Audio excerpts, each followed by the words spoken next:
நாம் மனிதர்கள், பலகீனமானவர்கள், மறதி உள்ளவர்கள், அறிவு வித்தியாசமானவர்கள். எங்களுக்கிடையிலே மனிதத்தன்மை அழிந்து சில நேரம் மிருகத்தன்மை மேலோங்கி நிற்கலாம். இந்த கட்டங்களில் எல்லாம் நாங்கள் மனிதத்தன்மையை விட்டு மாறி செயல்படக்கூடிய நேரத்தில் மனிதனாக்குறார்கள் ரசூல்லா. ஒன்று சொல்றேன், ரசூல்லா காட்டி தந்த மனிதனை மனிதனாக்க வாழ்றதுக்கு ஒரு அஹ்லாக், பண்பாடு. ஒரு முஸ்லிமுடைய கடமை பலது இருக்கிறது. அதில் ஒன்று சொன்னார்கள், சிம்பிள். நாங்கெல்லாம் அதை பெரிய பாரதூரமா யோசிக்கிறல. இஃப்ஷாஉ ஸலாம், சலாத்தை பரப்புவது. இயாதத்துல் மரீல், நோயாளிகளை நோய் விசாரிக்க போறது. இத்திபாவுல் ஜனாசா, ஜனாசாவை பின்தொடர்றது. இஜாபத்து தஅவா, விருந்து கிடைத்தால் அதுக்கு நாங்கள் பதில் சொல்லி அவரை விருந்தில் கலந்து கொள்வது. தும்மல் விட்டுட்டு அல்ஹம்துலில்லாஹ் சொன்னால் யர்ஹமக்கல்லாஹ் சொல்லுவது. இதெல்லாம் ஒரு முஸ்லிமுக்கு கடமையான கடமைகள். இதை மேலோட்டமாக பார்த்தா ஒன்றுமில்லை இதுல. ஆனா ஆழமாக சிந்திச்சால் இது ஒரு பாரிய ஹியூமன் ரைட்ஸ், மனித உரிமை பாதுகாவல், சகோதரத்துவம், ஒத்துமை, மன்னிக்கும் மனப்பான்மை, விட்டு கொடுத்தல், இப்படி பல நல்ல வழக்கங்களை எங்களுக்கு இதுல காணலாம். முதலாவது இஸ்லாம் காட்டி தந்த ஒரு அழகான மனித பண்பாடு சலாத்தை பரப்புவது. அப்சு சலாம் லிமன் அரப்த வமன் லம் தாரிஃப், உனக்கு அறிமுகமானவர்களை கண்டாலும் சலாம் சொல்லு, அறிமுகமற்றவர்களை கண்டாலும் நீ சலாம் சொல்லு. நாம் நாம்புலையில் இருக்கிறோம், தெரிவர்ற முகங்கள் பலது அறிமுகமானது. கொழும்புக்கு செல்லுகிறோம், அறிமுகமற்ற முகங்கள் தான் அதிகமாக தெரியும். செகண்ட் குரசில போகிறோம், ஒருவர் முன்னே எதிர்படுகிறார், ஒரு முஸ்லீமாக இருக்கும் அஸ்ஸலாமு அலைக்கும் சொல்லுகிறோம், சிரித்துக் கொண்டு போகிறார்.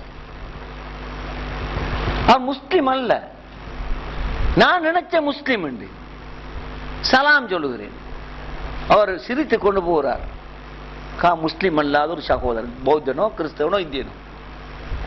இன்னும் அடுத்த முறை சலாம் சொல்றோம், அஸ்ஸலாமு அலைக்கும். வலைக்கும் சலாம் வரஹ்மத்துல்லாஹி வபரகாத்துஹு.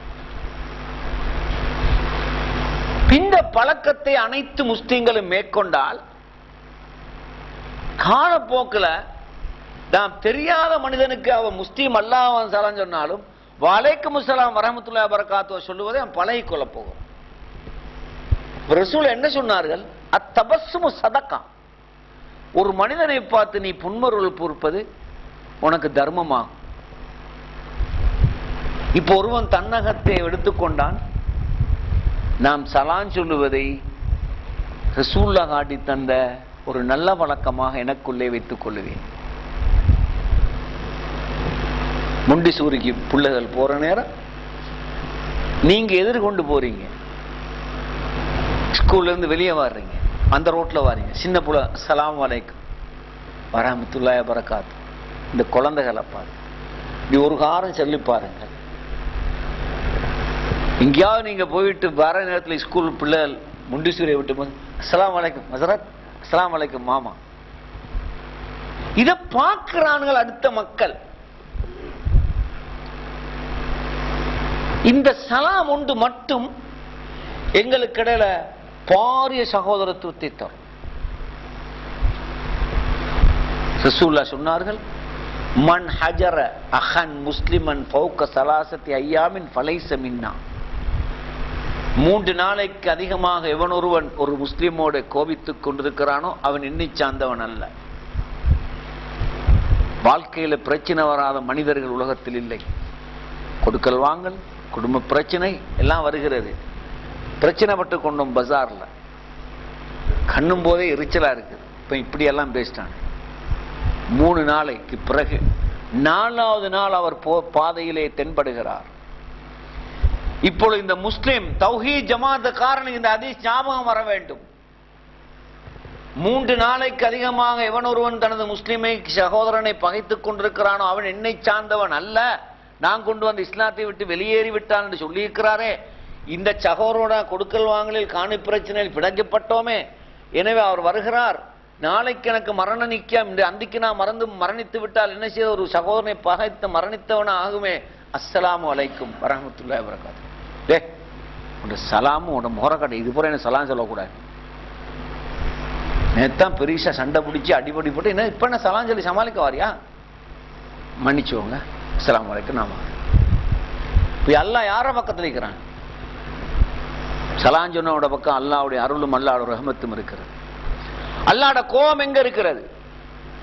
சலாம் சொன்ன நோக்கம் அவனை சமாதானப்படுத்துறதோ அவன்கிட்ட ஏதாவது உதவி பெறுவதோ எதுவுமே அல்ல. நோக்கமா இருக்கும், முதல்ல நோக்கம் சரியா இருக்கணும்.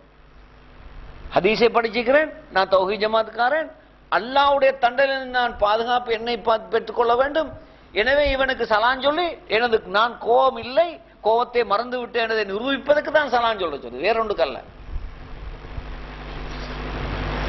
இப்ப இதே நேரத்தில் நான் தனியா போகும்போது சலான் இல்லாம், நாம் பிணங்கிக் கொண்டோம் என்பதை தெரிந்தவர்களோட நான் பிரயாணம் பண்ணி கொண்டிருக்கிறேன், பாதையில சென்று கொண்டிருக்கிறேன். நாங்க 2 பேரும் பிணங்கிப்பட்டோம் என்பதை அறிந்தவர்கள் சொல்லிக் கொண்டிருக்கிறோம்.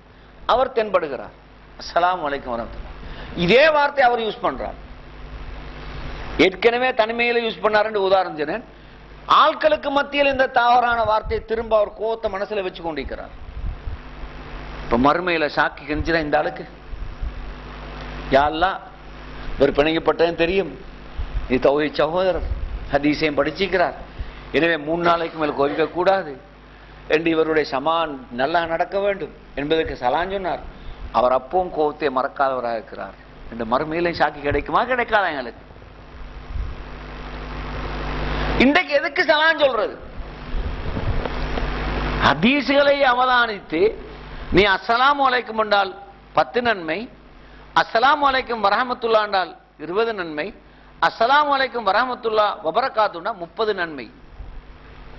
நான் ஒருவனுக்கு சலான் சொல்கிறேன், அஸ்ஸலாமு அலைக்கும், அவர் வாய் நிறைய வலைக்கும் அஸ்ஸலாம் வரஹ்மத்துல்லாஹி வபரகாத்துஹு சொன்னார்.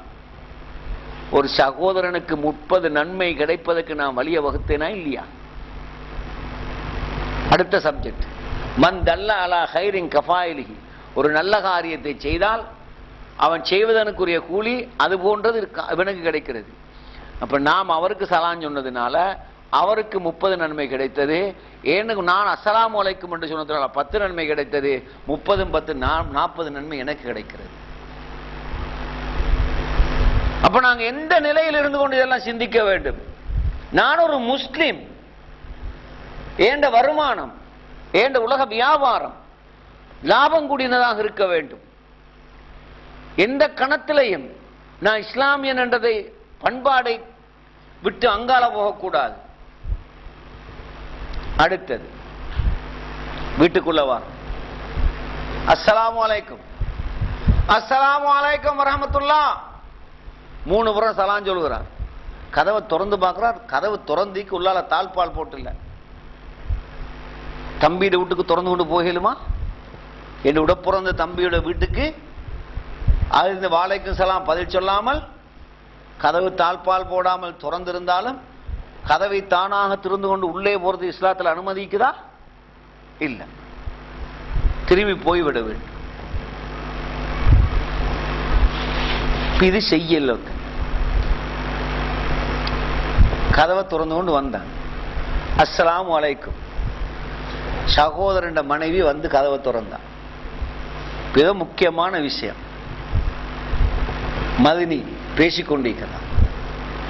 இந்த நேரத்தை பார்த்து, உதாரணமா பகல் 10 மணின்னு வைங்க, சும்மா பிள்ளைகள் எல்லாம் ஸ்கூலுக்கு போன நேரம், வீட்டுல எல்லாம் பெண்கள் வேலை செய்யற நேரம். அவர் பொம்பளை வார அடுத்து விட்ட பொம்பளை தேலையோ சீனியோ ஏதோ ஒரு சாமனில்லா தேங்காய்யோ கொஞ்சம் இரவல் வாங்கிட்டு போன இந்த வீட்டுக்கு வந்து பார்த்தா மச்சானும் மைனியும் பேசிக்கொண்டிருக்கிறாங்க தலைவாசல். சரி, பேசிய முடிச்சுட்டு அவர் போயிருந்தாச்சு. இவ்வளவு சாமனம் வாங்கிட்டு போயிட்டு என்ன நடக்கும் இப்ப தெரியுமாடி? இன்றைக்கு பேங்குத்த போன இடத்துல இன்றைக்கு ஒரு சீன்ஸ் நான் கண்ணால பார்த்தேன். அவன் இல்ல விட்டுல ஒரு இஷ்டத்தை கதவு திறந்து கொண்டு அவங்க இருந்த நிலையை பத்தி என் வாயால வரணி கேளான். இப்படியெல்லாம் பசாதையும் பரப்பையும் காரணமாக இருந்தது யார்? தம்பிய காண போன நாணக்காரன் கதவை தட்டி பார்க்கணும், வெளியில நிக்கணும், வாசலுக்கு வரக்கூடாது. தம்பி இல்லையா மாதிரி நான் வந்துட்டு போன்னு சொல்லுங்க. கூடுதலான வார்த்தையும் பேச அனுமதி இல்லை. ஏன் இதெல்லாம்? ஷைத்தான், இன்ன ஷைத்தான் எஜ்ரி மஜரத்தம், மனிதனுடைய நாடி நரம்பெல்லாம் ஷைத்தானும் ரத்தம் ஓடக்கூடிய ஷைத்தான் ஓடிக்கொண்டிருக்கிறான்.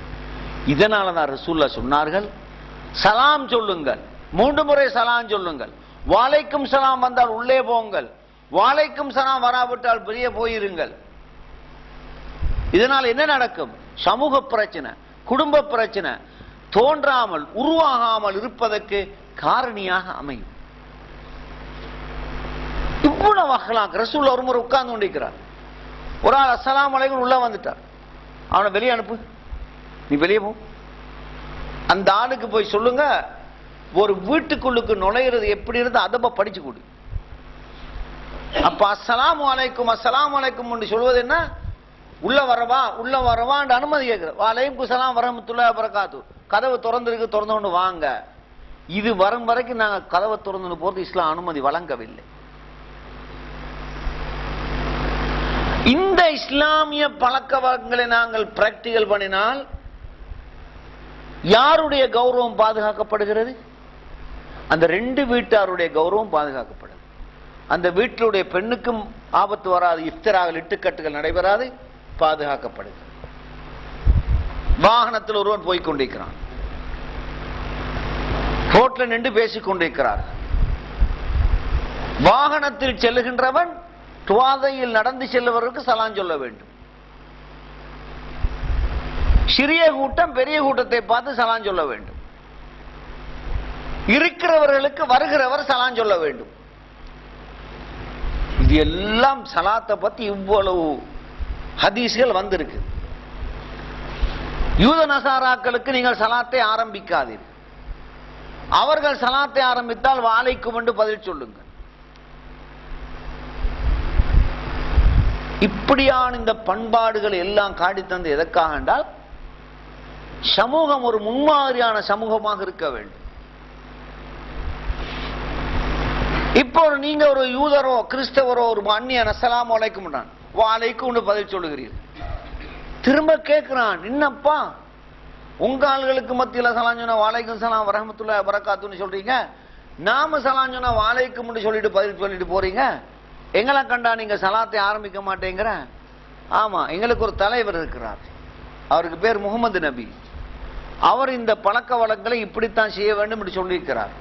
வாய் நிறைய உனக்கு நாங்கள் சலாம் சொல்ல வேண்டும் என்றால் நீ லா இலாஹா இல்லல்லாஹ் கலிமா சொல்லி இஸ்லாத்துக்குள்ள வா. சலாம் என்றது என்ன? துஆ. அல்லாஹ்வோட பாதுகாப்பு உனக்கு உண்டாகட்டும். அல்லாஹும் மந்தசலாம் வமின்க சலாம் தபாரக ஜலால் வலிக்கிறான். அல்லாஹும் மந்தசலாம் வமின்க சலாம் வயிலேக்கு எர்ஜூ சலாம். நீயே சலாமாக இருக்கிறாய், உன்னிடத்திலிருந்தே பாதுகாப்பு வர வேண்டும், எல்லா பாதுகாப்பும் முன்னிடத்தில் தான் செல்ல வேண்டும். அப்புறம் துவா. காவிருக்கு நமக்கு துவா செய்ய அனுமதி இல்லை, ஒரே ஒரு துவா தான் செய்யலாம்.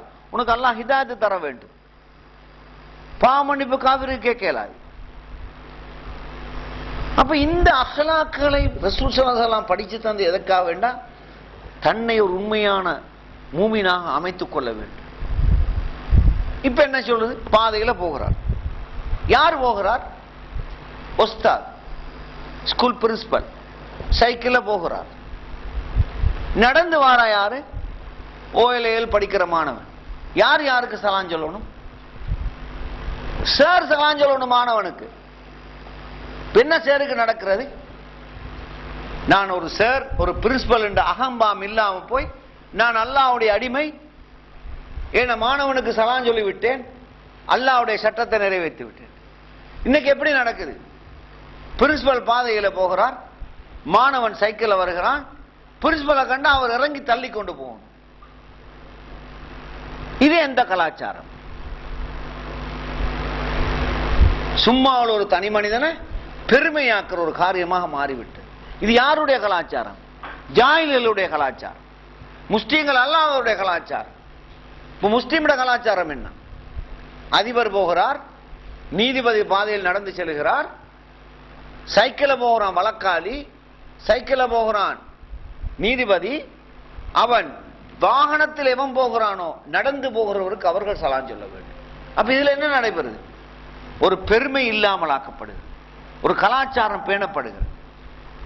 நாங்க எல்லாரும் அல்லாஹ்வுடைய அடிமை என்ற நிலைப்பாட்டுக்கு அந்த மனிதன் வருகிறான். இன்றைக்கு இந்த நாட்டில் நீங்க பாதையில குறுக்குறீங்க, ஆலிம்கள் சலாத்தை உங்களுக்கு ஆரம்பிக்கிறார்களா?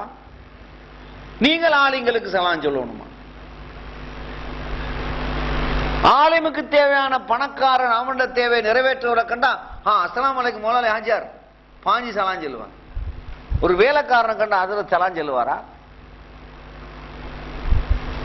அந்த நிலை ஆரம்பித்து விட்டு பாட அறைக்குள்ளே ஆசிரியர் நுழைகிறார். அங்கே ஆசிரியர் வரும்போது சலாம் சொல்லிக் கொண்டு உள்ளே வர வேண்டும். மாணவர் எழும்பி வாழைக்கும் சலாம் சொல்ல வேண்டுமா? எழும்புவது நல்லமா? கௌரவத்துக்காக. இது இஸ்லாத்துடைய நிலைப்பாடு என்ன? மிஷ்காத் என்ற கிரந்தத்தில் பாபுல் கியாம் என்ற பாடத்தில் 19 ஹதீஸ் இருக்குது. அல்ல ரசூலுல்லாஹ் சொல்லுகிறார்கள், அவர்கள் வருகிறார்கள், சஹாபாக்கள் எழும்புவது போன்று இப்படி பாசம் பண்ணுகிறார்கள். உட்காருங்க. ரோம பாரசீக நாட்டு மக்கள் அவர்களுடைய தலைவர்கள் வரும்பொழுது கௌரவித்து வரவேற்பது போல நீங்கள் என்னையும் கௌரவிக்க எழும்புகிறீர்களா? வரக்கூடிய ஒரு மனிதனை கௌரவிப்பதற்காக எழும்புவது போன்று பாசாங்கு செய்வது வரக்கூடிய மனிதனுடைய உள்ளத்தில் ஒரு சந்தோஷத்தை ஏற்படுத்தும் என்றால் அந்த சந்தோஷம் அவனை நரகத்துக்கு இட்டு செல்லும். நாம் வரும்போது நீங்க எல்லாம் எழும்புறீங்க, அப்ப நான் என்ன செய்யணும்? எல்லாம் ஏறி பாதையில போகிறோம், நடந்து போகிறோம், நாம் படித்து கொடுக்கக்கூடிய மாணவர்கள் உட்கார்ந்து பேசிக் கொண்டிருக்கிறார்கள், அதிபர் வருகிறார், எங்களுடைய ஆங்கில டீச்சர் வருகிறார், அவர்களை கௌரவம் பண்ணுங்க, அவர் எழும்புகிறார், நீ எல்லாம் உட்கார், இந்த சலாம் சொல்லிக் கொண்டு போக வேண்டும், அவர்கள் வலைக்கும் சலாம் என்று உட்கார வேண்டும். இதுதான். அப்ப இதன் மூலம் என்ன நடைபெற பலாபலன் என்ன? இப்ப இதை என்ன செய்யறாங்கடா, இந்த காலத்து வாலிபர்கள் இளம் பிள்ளைகளுக்கு மூத்தவருக்கு கௌரவம் பண்ண தெரியாது, மரியாதை இல்லாம வளர்க்கிறான புள்ளகளை. தௌஹீத் ஜமாத்காரன் மரியாதை இல்லாம படைச்சு கொடுத்திருக்கிறான், மரியாதை இல்லாமல் ஆக்கிட்டான் தௌஹீத் ஜமாத்காரன். இத மரியாதையை பட்டு கொடுத்த யார்?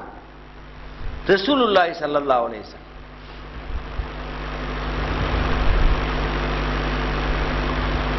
ஆகவே சகோதரர்களே, எந்த கணமும் நான் ஒரு அல்லாஹ்வின் அடிமை என்ற நிலைப்பாட்டில் தான் மனிதன் இருக்க வேண்டுமே தவிர எந்த ஒரு சக்திக்கும் ஒரு மனிதன் அடிமையாக கூடாது. அதான் ரசூலோட அஹ்லாக்.